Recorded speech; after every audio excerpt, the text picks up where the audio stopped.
Na tvoj obraz sme boli stvorení. Vieme, na tvoj obraz sme stvorení. A chceli by sme ďalšie 4 týždne hovoriť na špeciálnu tému. A najskôr sme dali názov tejto téme na Boží obraz. Lebo Božie slovo hovorí, že sme stvorení na Boží obraz. To znamená, do nás bolo niečo vložené z Božieho srdca.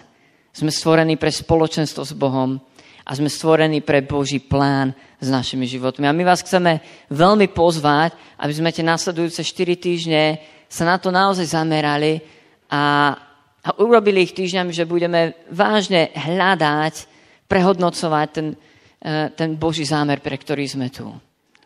A tu je tá otázka, že aký je tvoj tvár.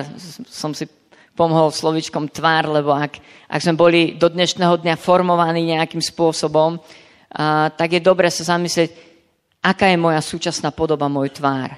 Aký je ten Boží tvár vo mne. A to, čo nás formovalo, verím tomu, okrem ostatných všetkých vecí, tak to je to, ako poznáš svojho Boha.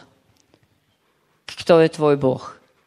To rozhodne o mnohých tvojich rozhodnutiach a hodnotách tvojho života. Ďalšou vecou, ktoré nás nesmierne ovplyvňujú, tak to je tá kombinácia, variácia Božieho obdarovania osobnosti. To je to, ako sme vyzbrojení, vystrojení. A neviem, či vieš, aká je tvoja kombinácia, ale ten nasledujúci mesiac bude priestor, aby sme to hľadali. Ďalšou vecou, ktorá nás veľmi formuje, tak to je život, ktorý máme za sebou. Ľudia, ktorí nás ovplyvnili, situácie, okolnosti, rodina a tak ďalej. A niekedy je veľmi strategicky si uvedomiť, kým, čím a ako sme boli ovplyvnení do dnešnej doby. A jedna vec, jedna z ďalších vecí, ktorá ovplyvňuje naše životy, tak to je Božie povolanie. To je niečo, čo Boh vložil zo svojho srdca do tvojho. A niečo, čo môže priniesť hlbokú a trvalú radosť, keď to objavíš. A keď tie veci robíš do tvojho života. Takže vás povzbudzujeme tie nasledujúce 4 týždne tomuto venovať čas. A povzbudzujeme vás mať nejakú domácu skupinku.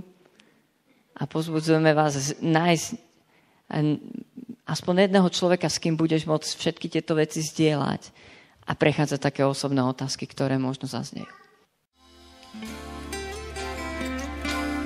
Na tvoj obraz sme boli stvorení. Vieme, na tvoj obraz sme stvorení.